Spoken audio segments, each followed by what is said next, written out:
B1 family, welcome to Black Logic. We are early morning here, 9:30 a.m. Central Standard Time, 10:30 a.m. Eastern Standard Time. This is a story that I didn't want to wait till later on this evening in my regular evening broadcast. I didn't even promote this on YouTube post.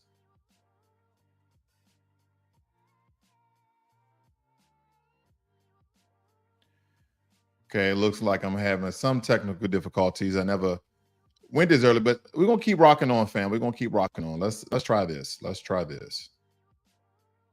All right, let's try this. Give me 1 second here.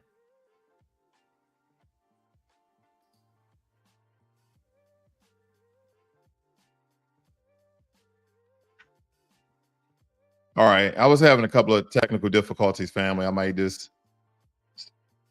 stay straight up here. Good morning to everyone. B1 to everyone. Early morning here, but this story I really want, especially in the new Black media, we've been touching on this because we need to.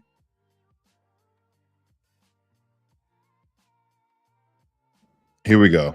We need to call out the racism in this family because they continue to disrespect Black Americans and try to label it and disguise it as something totally different. Okay. Because the LA Times recently published an article, and it's not as recent as most people think, but it sparked outrage within the LSU women's basketball team. The article targeted, even though it kind of gave a very broad spectrum of, Angel Reese being a villain or the LSU basketball team being the dirty debutantes or they're the Louisiana hot sauce, all these terms that indiscriminately describe Black folk in some way, either directly or indirectly. I know a lot of people have been popping up, and I didn't pop this up yet, family, but if you pop up dirty debutantes, okay? Dirty debutantes. And I've been saying this all over the internet. If you pop up the term, dirty debutantes, did you guys know that porn pops up right underneath the main title of the article? Look at this, family. That's not the one I want to show you. Let me add this to the stage. Here we go. So when you're looking at this and you type in dirty debutantes, the first thing that pops up is Pornhub, X Video. All of these are porn sites. So this is some of the sexism that they were referring to when they were talking about sexualizing the LSU basketball team, but directly and mainly Angel Reese. And this is where they're kind of getting it from by labeling the entire team as dirty debutantes. Okay, as dirty debutantes. This is the issue that our women are facing, because when you look at the makeup of the Iowa team, if you look at the makeup of the UCLA team, those teams are the starters are majority white, whereas though the LSU team, majority of the starters are Black. So not even understanding the racial construct, people can easily make a comparison of what they're referring to. Okay, they can easily make this a sort of thing. But yeah, they were targeting the LSU basketball team by the way of Angel Reese, and they're making baseless claims and perpetuating harmful stereotypes. And family, it's clear that this piece was not only irresponsible journalism, but also a blatant attack on Black athletes, especially women Black athletes, especially the LSU team. And here's the thing. Now, the writer of this hit piece, the writer of this attack against the LSU women's basketball team, the writer that was showing his racism, his anti-Blackness, his name is Ben Balch. Now, a lot of people may be going at Ben, but family, it's bigger than that. It's bigger than that. This is a LA Times problem. This is a LA Times issue because they go through all these writer editorials where people review it and they look over it and they write. If you ever wrote anything and try to get it published, there's at least 2 to 3 people before it's released to the public that screens your writing, screens your book, your novel, your article, your journal, whatever it may be, and then they approve it for public release. So this is not just the racism of Ben Bosch, but this is the racism of LA Times as well. Then some people like Stephen A. Smith will come out and say, well, if it was a more neutral news publication, but listen, family, you have the same old Sambos tap dancing for the white puppet paymasters.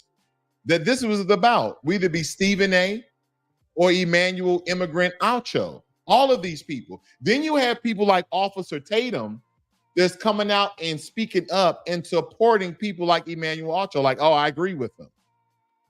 See, here's the thing. These young ladies, and especially Angel Reese, she's only 21 years of age. I don't believe she's 22 yet. But nonetheless, these are young ladies.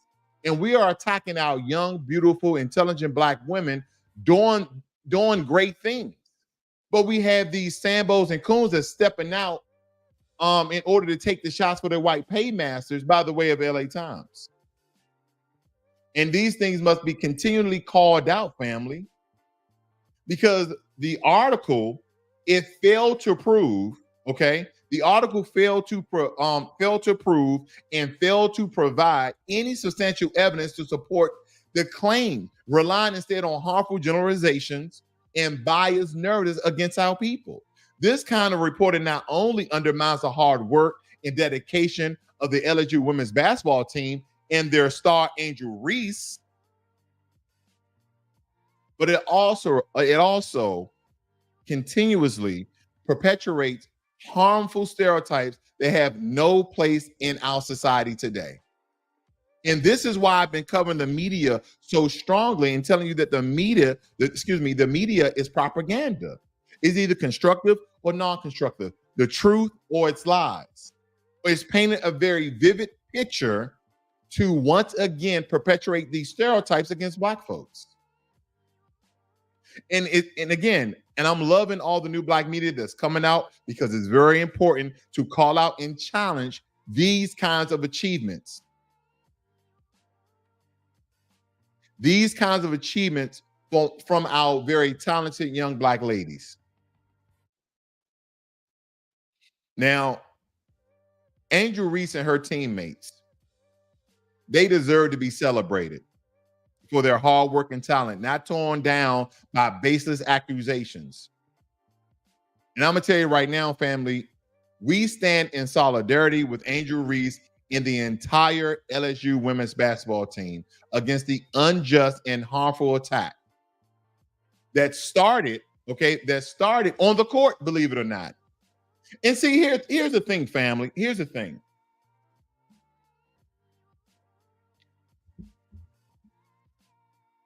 This started off as two athletes warring against each other on the court. Caitlin Clark kind of did the hand, you can't see me, because she was, going off on a tear. She's a very good shooter. And then during that same, I don't believe it was the same game, but during the game against LSU, Angel Reese said, she's going to get the ring. And they did win the NCAA Women's Championship last year. Okay. And she also gave her the hand wave.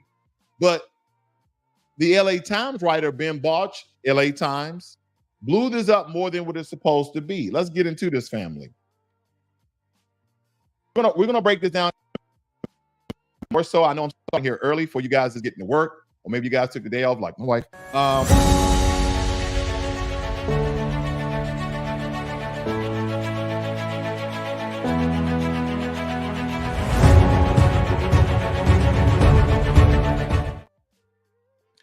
All right, let's get right into it, family.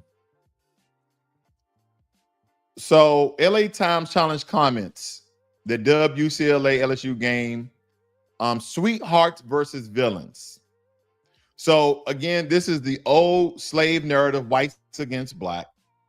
It never fails, family. And they always saying Black people always talking about race. Black people always talking about race. You know what? Because we're very blatant, we're very straightforward, not playing any games where you guys try to behind guise of certain lexicon words that you may use to describe your racism. And we're just gonna call it out. Here it is. That's what it states here, family. In the last 24 hours, Los Angeles Times backtracked on a column, America's Sweetheart versus its basketball villains, written by Ben Balch, that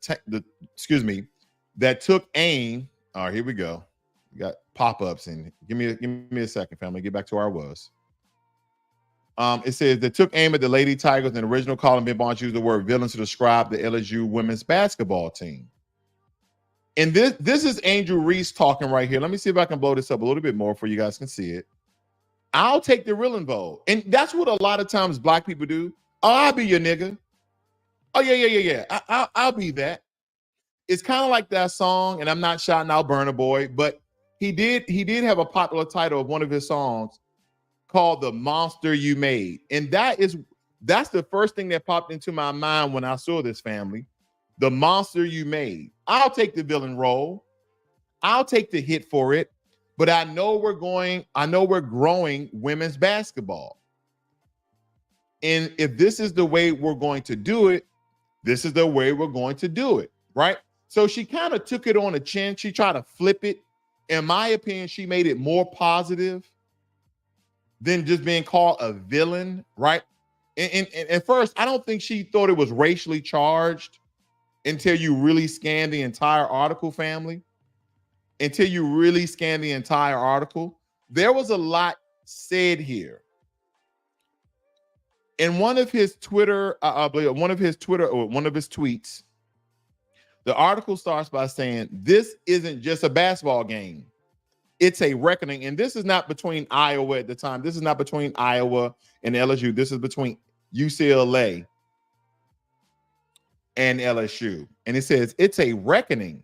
Picking sides goes well beyond school allegiances." What are they talking about?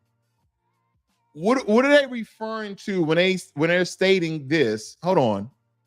When they're stating that the allegiances go far beyond school allegiances, what does that mean? Why is this outside of the basketball realm? What are we talking about, family? It says it goes well beyond school allegiances. You see what some people may allude to, and people in that community, that racist community, they already know what he was talking about. That's why he said what he said when he said it. It previously stated, "Do you prefer American sweethearts or as dirty debutantes?" And we already looked up dirty debutantes, family, did we not? And what we saw when we looked up dirty debutantes was all sorts of porn sites. Yeah, I believe last year when Angel Reese, after she won the NCAA women's basketball title, she became very, very popular. But at the same time, people started to attack her. And she was doing some Sports Illustrated swimsuit things that some people deemed that it sexualized her. And this is the reason for these particular comments. Then why haven't all these other athletes been sexualized in the same manner when they did the swimsuit edition? That's the question I have for you guys.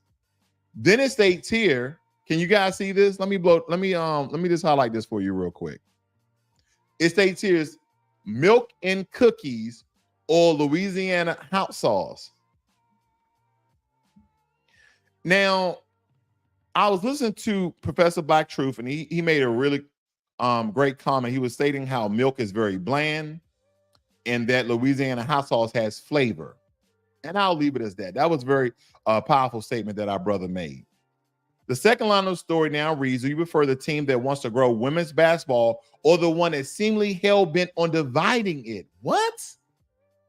What are they referring to? See, no one was demonizing Caitlin Clark's hand wave.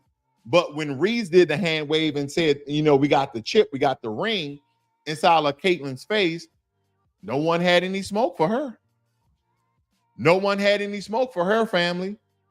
No one had any smoke. No one had any smoke for her. I don't know if you guys noticed that. No one had any smoke. That's what we're talking about today, family. The constant racism in this country is not surprising, but it's so prevalent in the media. We must call these things out for our people to understand how they go about their racism. And I'm reading Ben Balch, his a little segment he made. This isn't just about basketball. This isn't just about basketball. Then what is it about, Ben? And it states a previous version of this commentary did not meet Times editorial standards. It has been updated. Very, very interesting. I'm trying to figure out, what do they mean that it's been updated? Like, editorial standards. As we started off, family, what we need to understand that all of these articles go through some sort of provision and review board before it is published. And they're stating the reason why it's been removed is because it didn't meet the LA Times editorial standards. So you mean to tell me that 2 to 3 people looked at this, and at that time it met the editorial standards, but because of the outlash and the backlash and people from damn near every community calling out the racism in this very inflammatory racial charged rhetoric, now there's a problem. Here he is. There he is. But see, again, family, I don't just blame Ben Balch. He wrote it, but LA Times approved it. Now, let me show you his apology really quickly. I didn't really want to show it, but I'm gonna show it, family. I'm gonna show his apology. I'm gonna show his apology. Here it is. This is from his X page or Twitter page, whatever you want to call it. A long overdue apology, all caps. A long overdue apology, all cap, not all caps. Even though he wrote it in uppercase letters, I'm calling all cap, okay? This is how people try to save their jobs. This is how white racists try to save their jobs when they say things and there's a lot of public backlash. Let me read some of it. It has taken me 2 days to write this apology because I wanted to be as thoughtful as possible in my response to the situation I've created. Ownership. He's taken ownership. These are words I have not been asked to write by anyone at my paper, but they need to be expressed so that I can own up to my mistake. Oh, so no one called out your boss, no supervisor, no friend, no coworker. Say, hey, Ben, man, it's probably best you apologize. I don't believe the words you stated. Family. He said no one at his job told him to do an apology. That tells you that the LA Times is complicit with his racism. That's what it tells me. Am I eluding myself? Words matter. And as a journalist, no one should know this more than me. Yet I failed miserably in my choice of words. In my column previewing the LSU against UCLA women's basketball game, I tried to be clever in my phrasing. Oh, he tried to be clever and hide the racism. What do you mean you try to be clever? See, this is what white supremacists do, family. They try to be clever in everything they do.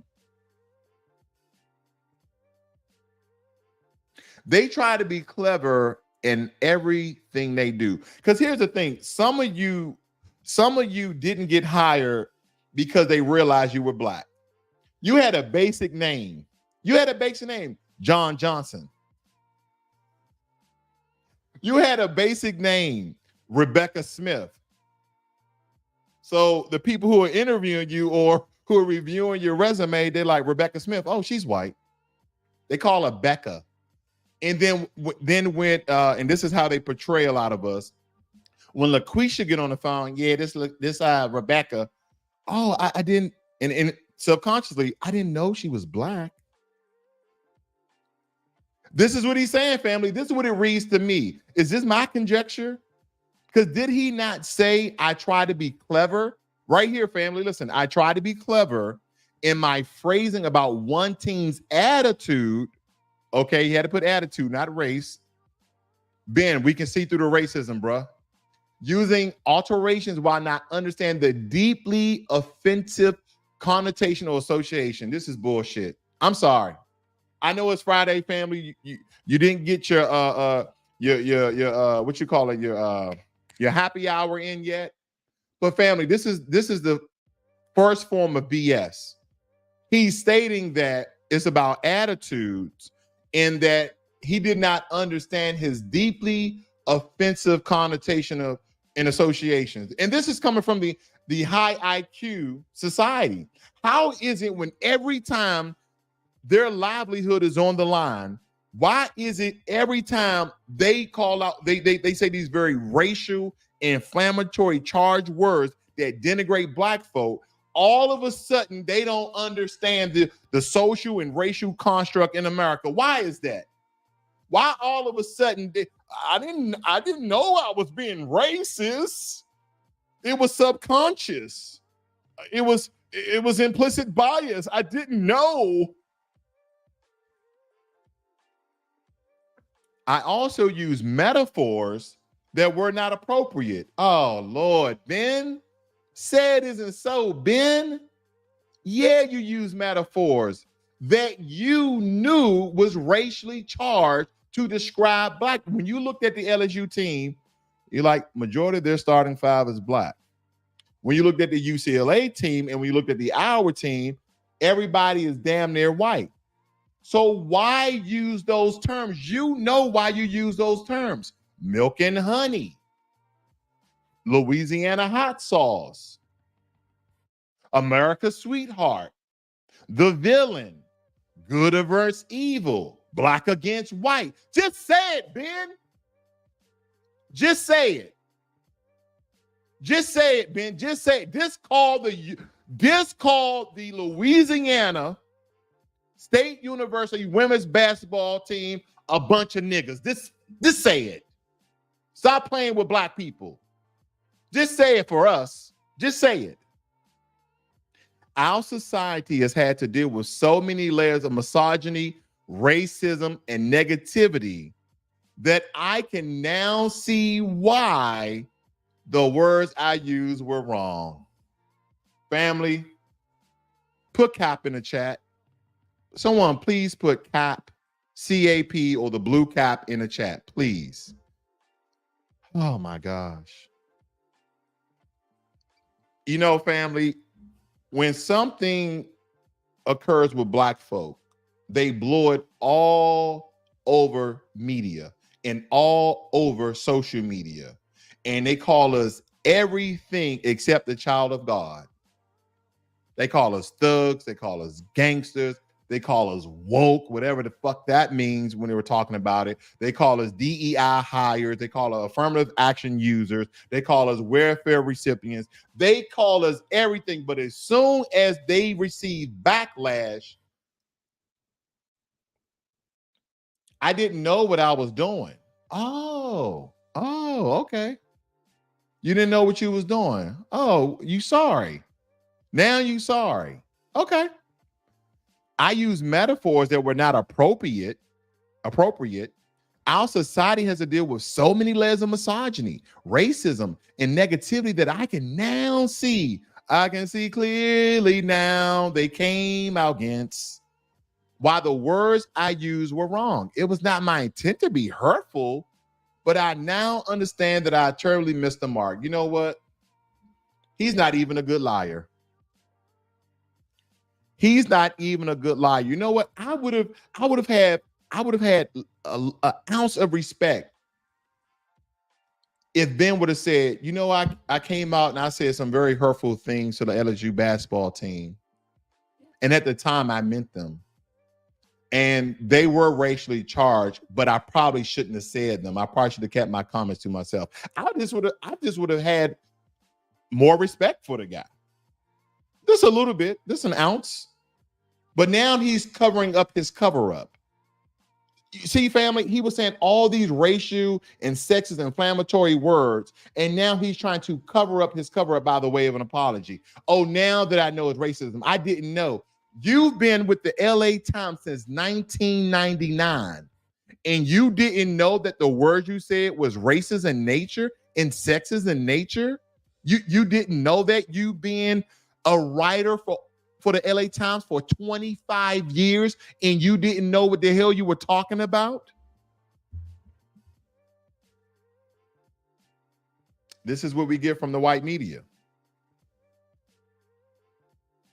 He said, I sincerely apologize to the LSU and the UCLA basketball team and to our readers. UCLA, a school I've covered for nearly a decade, champions diversity, is known as a leader in, oh God.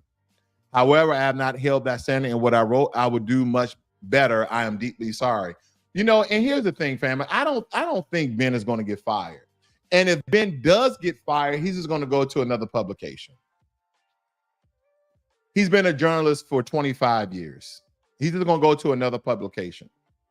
But this is how they literally just call you the N-word, and until people see the article and give public backlash, they don't come out and say anything against this. This is your boy Ben Bosch, by the way, of LA Times. And LA Times was complicit in this racially charged article that he wrote about the LSU basketball team. They were very complicit. They were very complicit, family. So don't this is not about Ben Bosch, okay? This is by the way of Ben Bosch. This is about LA Times. How they allow this racist mess to even be publicated, okay? Now I'm gonna show you guys the interview that Angel Reese and some of her teammates did, after their loss to Iowa State. And she had to really come out, and people had been attacking this young lady.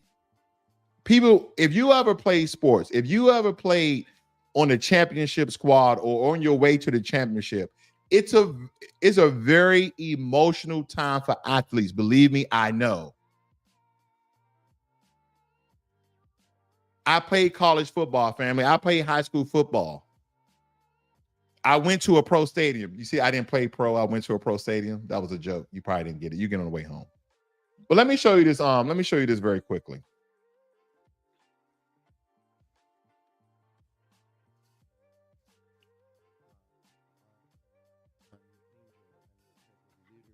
She's provided for this team. And Angel, can you just take me through what it meant to see what Flau'jae was able to do in a game like this to, put up 23 points and be a factor on both ends? Bro, let me tell you something. Everybody can have their opinion on Angel Reese, but y'all don't know her. Like, y'all don't know Angel Reese. Fair use, I know fair Angel use, commentary. I know the real Angel Reese. And the person I see every day is a strong person. Is a caring, loving person, bro. The crown she wears is heavy, bro. She's the type of teammate that's going to make you believe in yourself. The lead that I took from my freshman to sophomore year, Angel gave me that confidence to go be a dog. Playing next to a dog every day. And, just to see how the media ridicule her, went through our problems, but, like, this is my sister right here. And I'm so proud of her. Like, the media, y'all, how they like to twist and call it a villain and all of that, y'all don't know Angel, bro. And I'm just happy that I get to play with her. I get to be around her presence. Her energy is different. Like, she just make me a better player. She make me a better player, and that's what great players do. I'll say something too. I think, Angel's one of the toughest people I've been around. Facts. People speak hate into her life. I've never seen people wish bad things on someone as much as her. And it does not affect her. She comes to practice every day. She lives her life every day. She lives how she wants to live. And she don't let nobody change that. And, that's the key to life right there. Y'all do not get to her. Let me say it again. Y'all do not get to Angel Reese. So you might want to give it up. Throw the towel in because you're wasting your energy. So Angel's one of the toughest people I've been around. Angel, this question will be for you if you are willing to share what was going through your mind as you heard your two teammates right here on the dais, just taking the opportunity to really stand up for you and what your journey has been like that we don't get to see.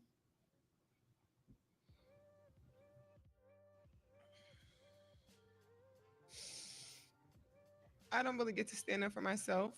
I mean, I have great teammates. I have a great support system. I got my hometown. I got my family that stands up for me.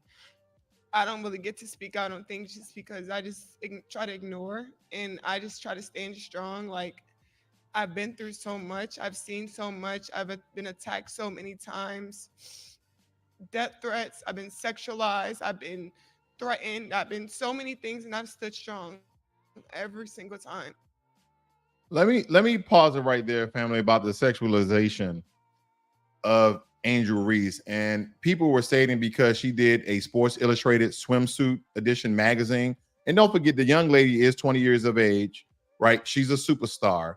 And so a lot of these extracurricular activities was bringing in her, great amounts of cash, as she should. She's an athlete, right? And she's about to enter to she's about to enter. I don't know if she's entering into the draft for the WNBA, and she will get picked up. She's a very talented young lady. Okay. There's been hit pieces against her that, she wasn't even supposed to play the game because her grades wasn't up to par. And she even tweeted about that, stating, don't believe everything you read. So the media, ever since last year, because she was giving people that work, she was giving Caitlin Clark that work, they have been trying to attack her and tear her down and destroy her image for a very long time, family. For a very long time. And I'm just saying, sister, be strong. Don't let them see your tears. Don't let them see your tears. You got your teammates right there. You got some good white people on your side. All right. You know the grassroots is behind you, sis. Don't let them people see your tears. And I've seen all sorts of sports actually come out on her behalf. Even Caitlin Clark came out and spoke up for Angel Reese. We're going to cover that as well. So shout out goes to Caitlin Clark.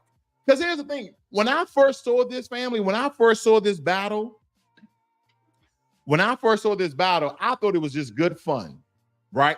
But as we noticed, it first started, right, with the whole LA Times piece. It started on the court with Caitlin Clark, and I know Caitlin Clark is with Iowa, I know, but it was just a lot of things going on at the same time. But it's the way that the fans took it. It's the way that the refs took it. Caitlin Clark was getting away with murder. She was running into people, throwing balls. Sometimes she got text, sometimes she didn't. But soon as Angel Reese did this, technical foul, taunting. I guess when you black, anytime you do something that a white person does, the way that other people see it is aggressive. I can walk down the street and a buddy of mine, white guy, let's say he's white, walking down the street, that black guy looks aggressive.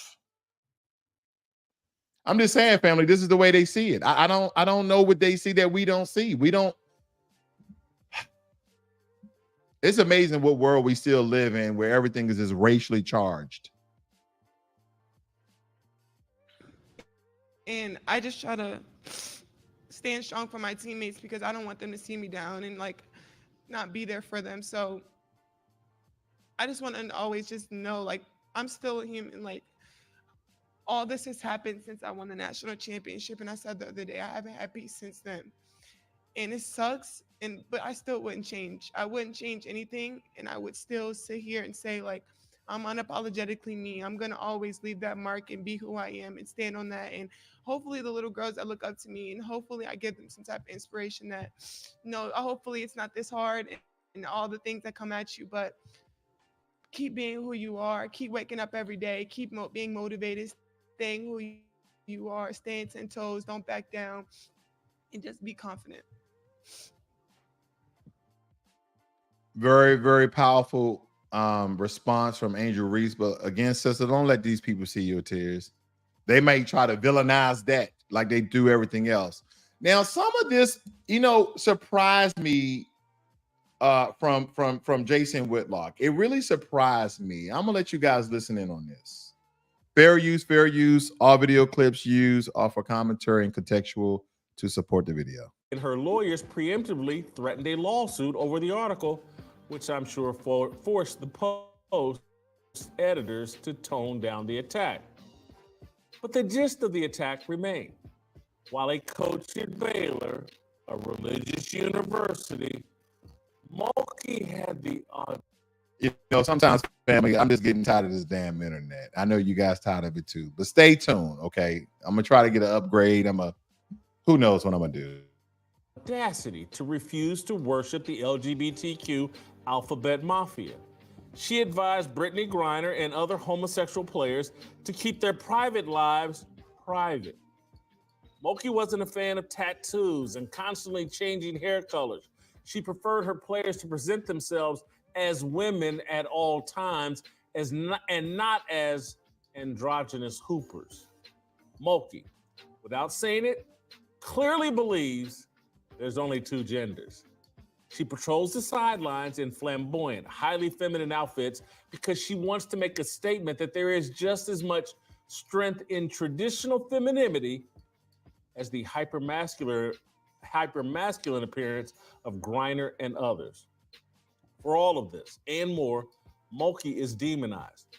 How dare she not virtue signal support for Griner when Brittany Griner was incarcerated in Russia for an immature choice that Brittany Griner made to carry. Whoa. And so, I love Caitlin Clark. She's made me pay attention to women's college basketball. Thank her for that. I'll be watching tonight because of her. But would it shock me if she folds, if she bows to the Alphabet Mafia and the whole left-wing crowd?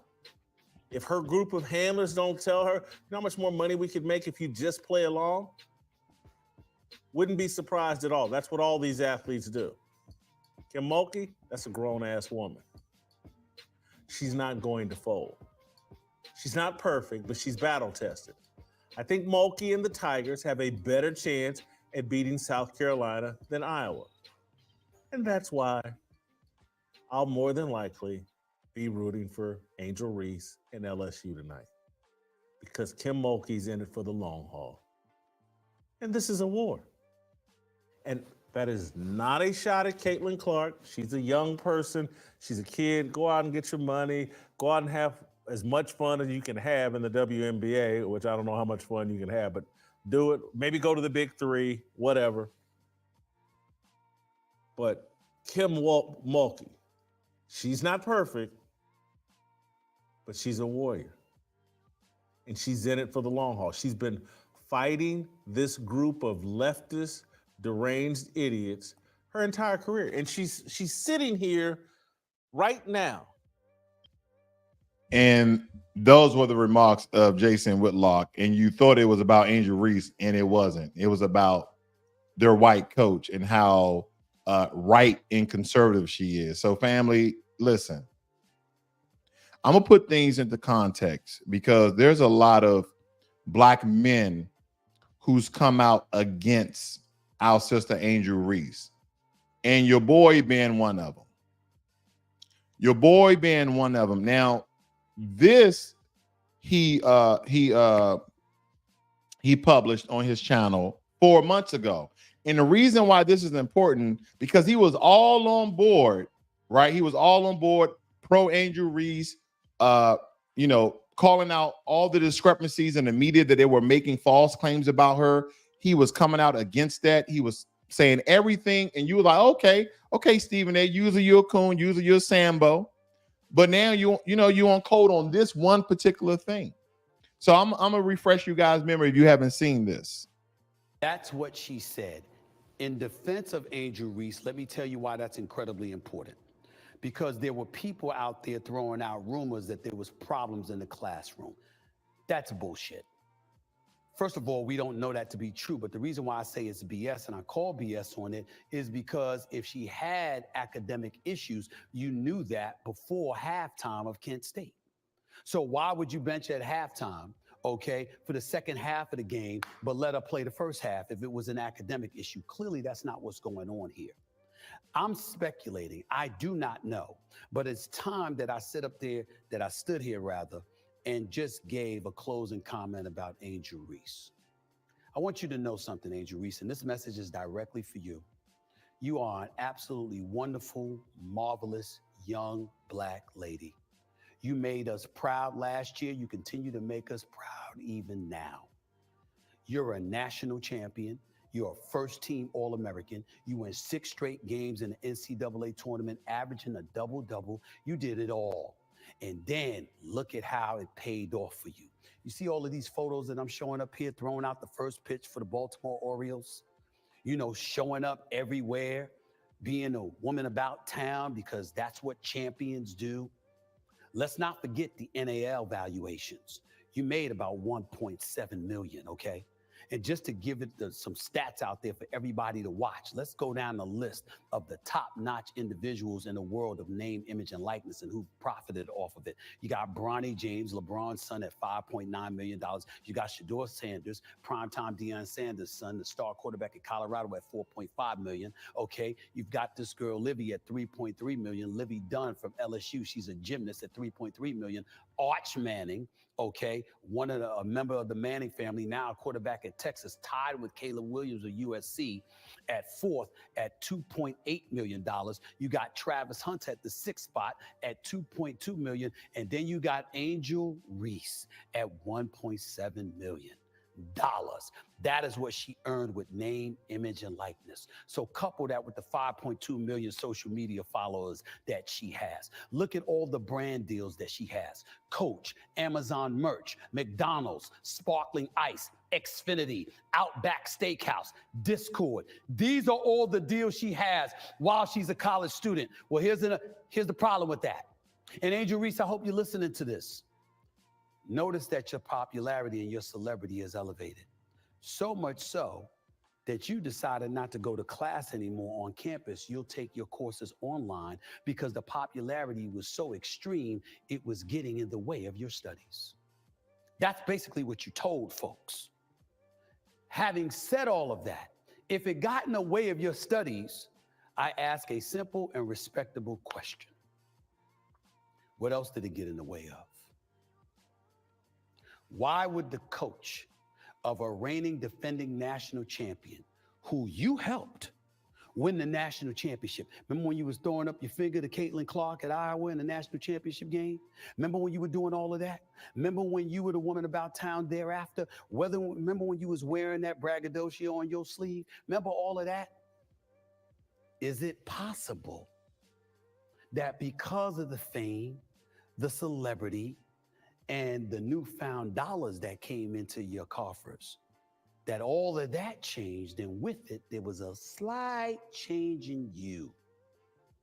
And the coach noticed and said, okay, I have to do something about this. We don't know. All of this is speculation, family. Like he said, he doesn't know, but here's the problem with media and people who are very influential like Stephen A. People who got a lot of followers. We understand that people watch First Take. Millions of people watch it every day. He has 608,000 subscribers. So there's many people who are love or hate watching or just love his commentary on sports, but they're listening to him. So he's going into the narrative of combating what the newspaper was stating, that the reason she shouldn't have been playing the game is because her grades fell. And then he goes on to state, looks like he's in support of her. Then he changes his narrative in perspective. Oh, maybe this and maybe that. And we don't know. And then after this whole debacle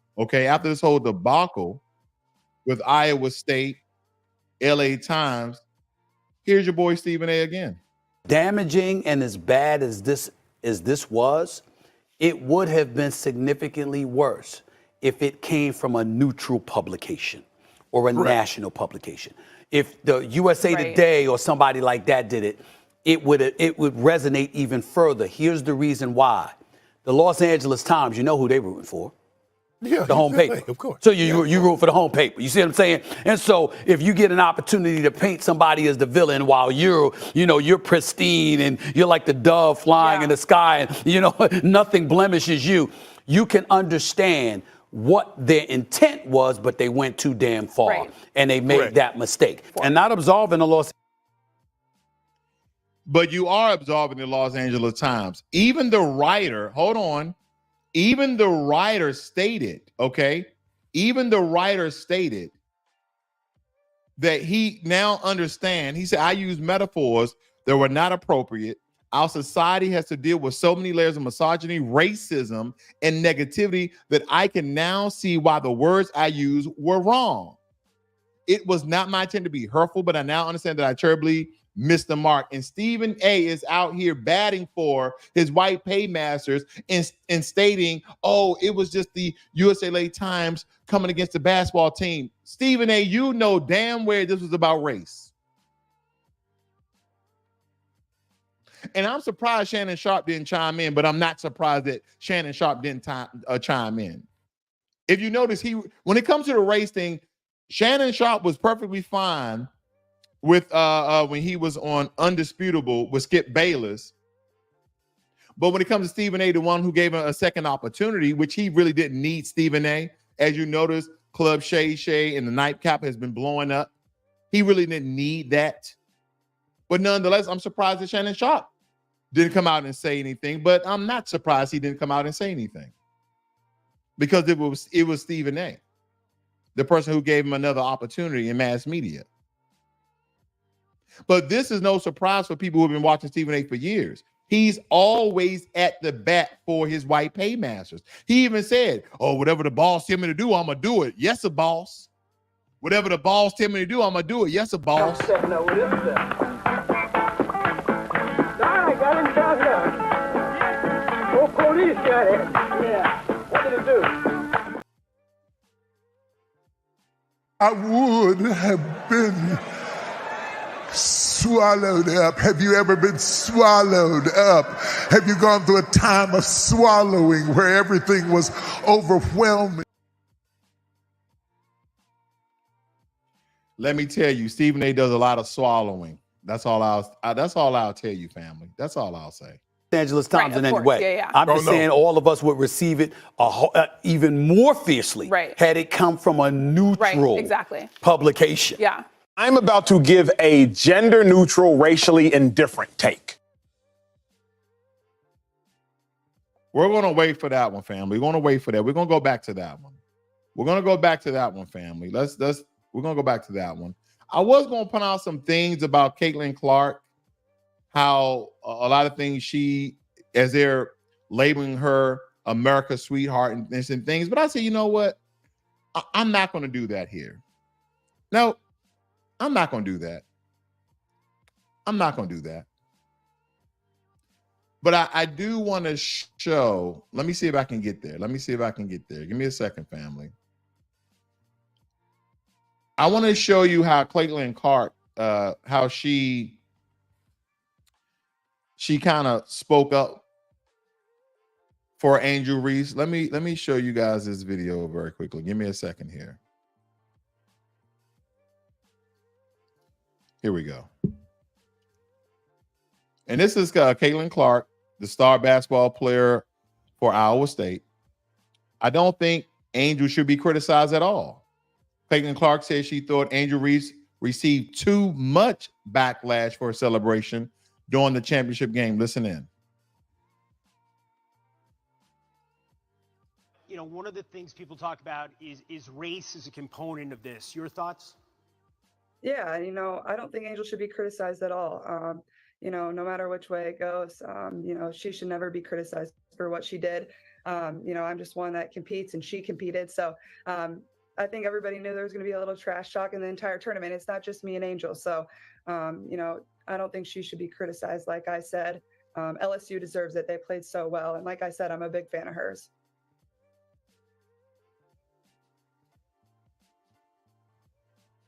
That was good. That was good. She said she shouldn't be criticized, even though she kind of deflected from the question because the reporter here was stating that, you know, that they turned it racial, and she like, hey, she shouldn't be criticized. She shouldn't be criticized at all about this. This is about basketball, two people going at it, and they made it racial. That's basically what I got from that.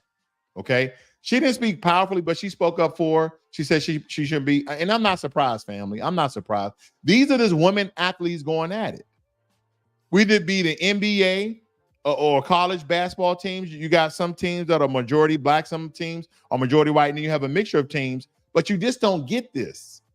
You just don't get this. This really, really started, okay? This really started that championship game when Reese did like this. And like she said, since then, she's been receiving death threats. She's been sexualized. She's been called all sorts of names. They've been demonizing the LSU basketball team. And family, it is what it is. It's about race. It's always been about race. And they'll always tell black folk, you guys are always bringing up race. You're making everything racial. You guys make everything racial. We just call it out.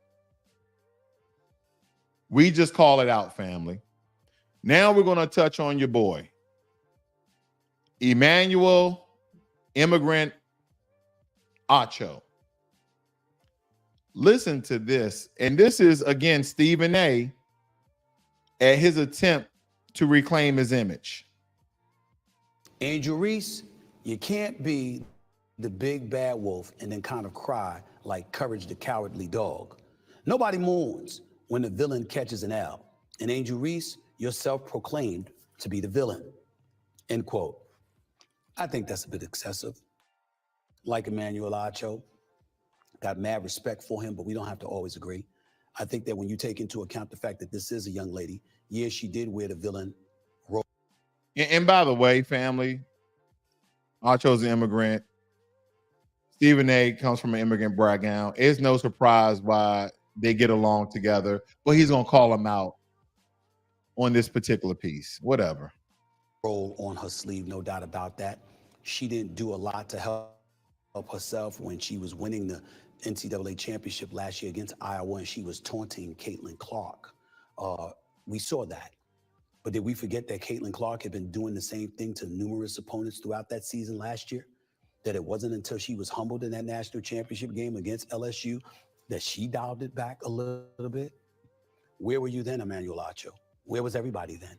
I'm not calling you out per se, Emmanuel Acho, because you're big time talent. I got a lot of respect for you. You know I love your brother who works with me on First Take on ESPN during my day job. But the bottom line is that when you look at Angel Reese, it's not like she didn't have a point. Now, Emmanuel Acho is not totally wrong.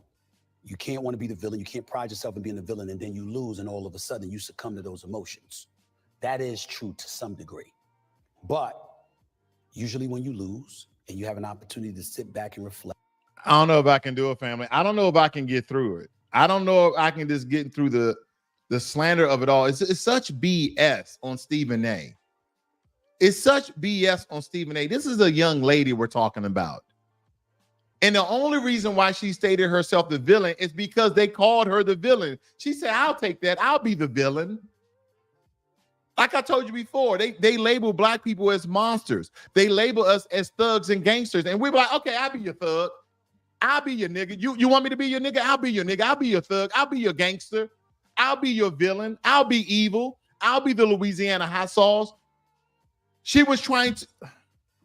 And see, here's the thing, family. A lot of people tune into these people because they give these massively intelligent breakdowns, and they're idiots. You know what? They're not idiots. They believe that you are idiots.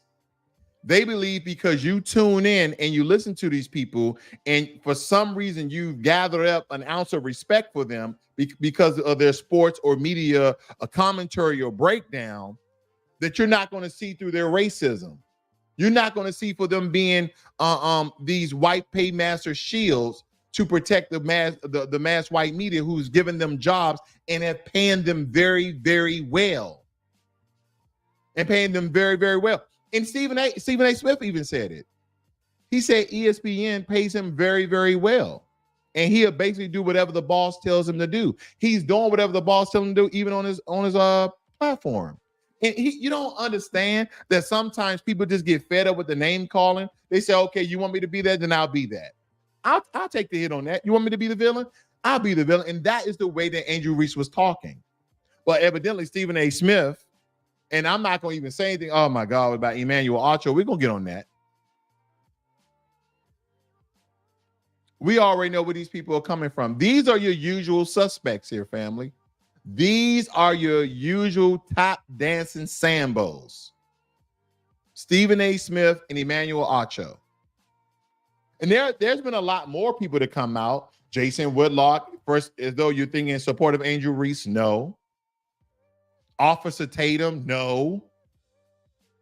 These are the people that you guys tune into and listen to about their anti-black racism against their own people. But don't forget, a lot of these people are first and second generation tethers, first, second generation immigrants who are anti-black against foundational Black Americans. Family, look it up. I'm not just speaking out in conjecture. I'm not just trying to give you propaganda for you to run with. No, this is the truth.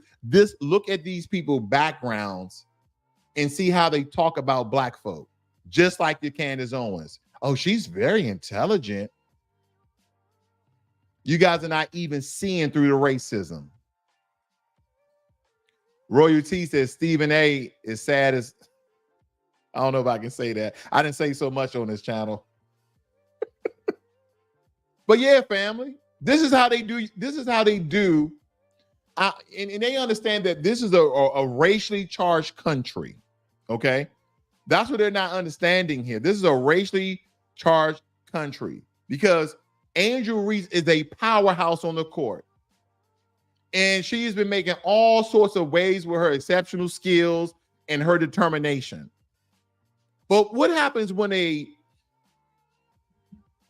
young black woman achieves success? All of a sudden, it raises people's eyebrows, does it not? The vultures of the mass media swoop in, seeking to tear down anything that we are doing positive.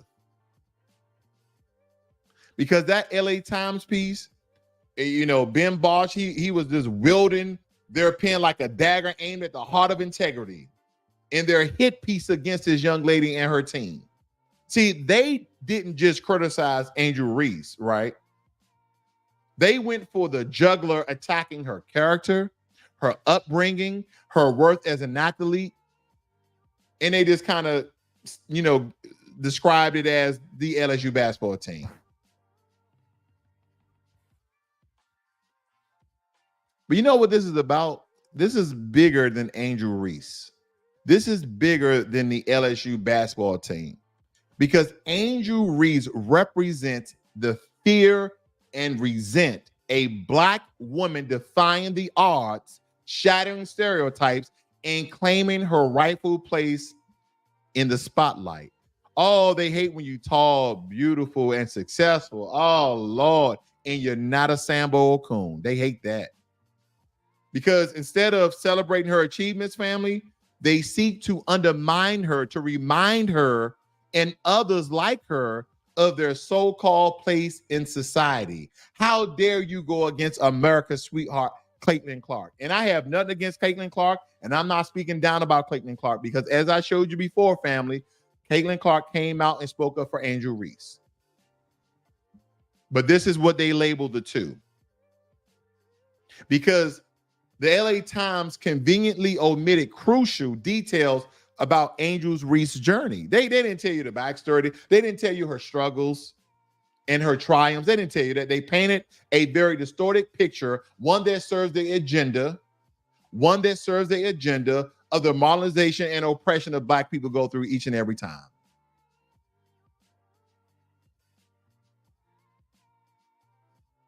That's what's going on, family. Everything is racially charged, but they keep telling what this racism, there's no white supremacy, there is no racism in America.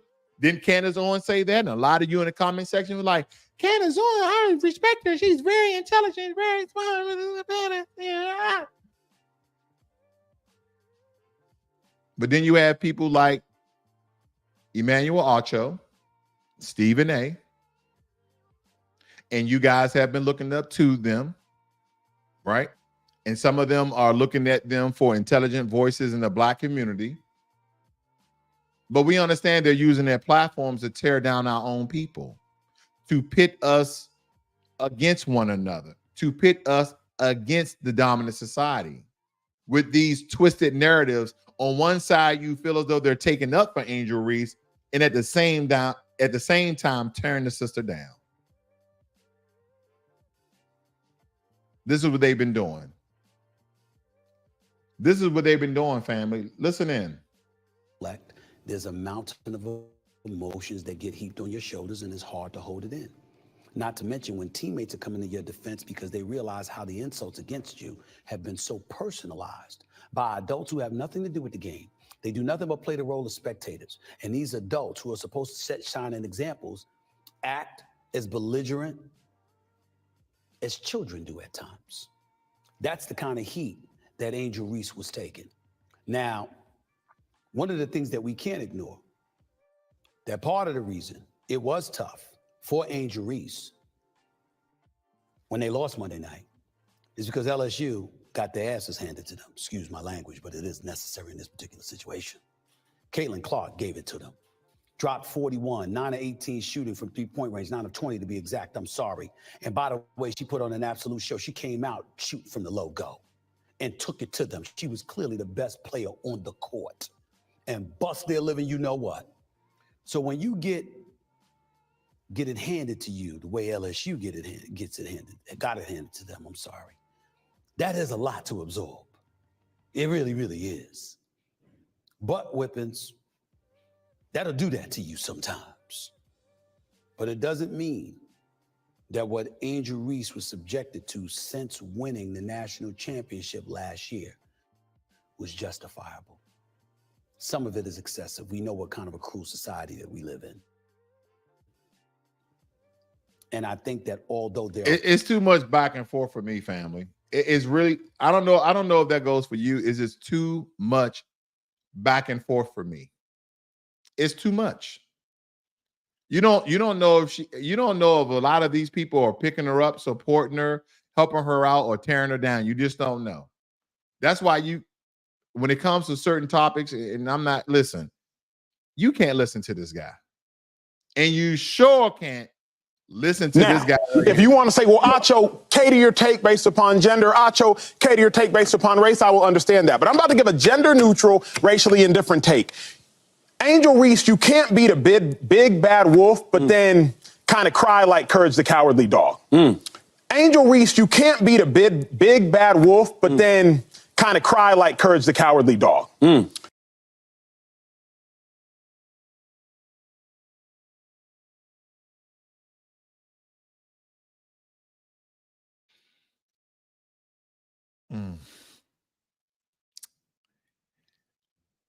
He called this lady a dog. I'm done, family. I'm gonna keep it moving, family. I'm gonna keep it moving. Because I want to hit on some things here very quickly to cover with you guys. Just so you guys who are just tuning in. The abuse Reese have received has spread far beyond insults from talking heads, which were bad enough last year. Fake AI nude photos, and this is where the sexism come in at.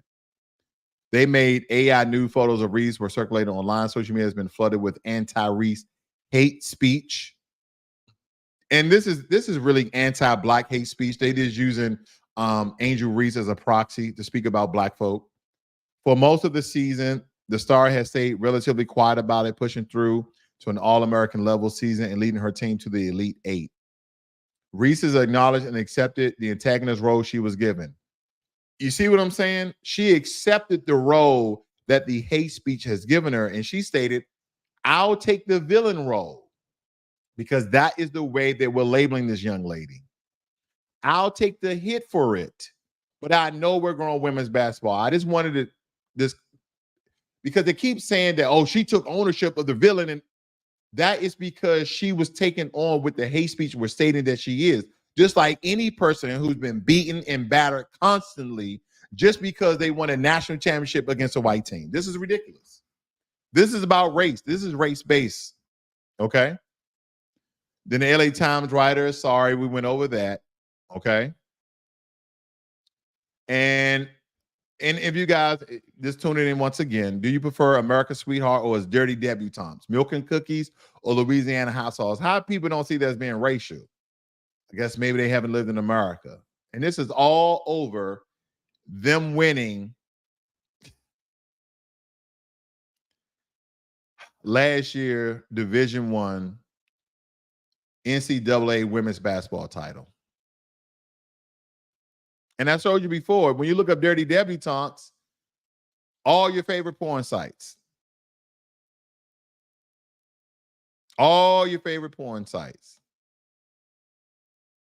Wow. But they'll tell black folk that everything is not racial. They'll tell us that everything is on the up and up. That's what they'll tell us, family.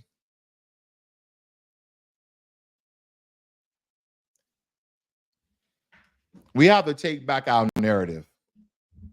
And we need to have more people, not just to speak a good word, but to do a good word and call out racism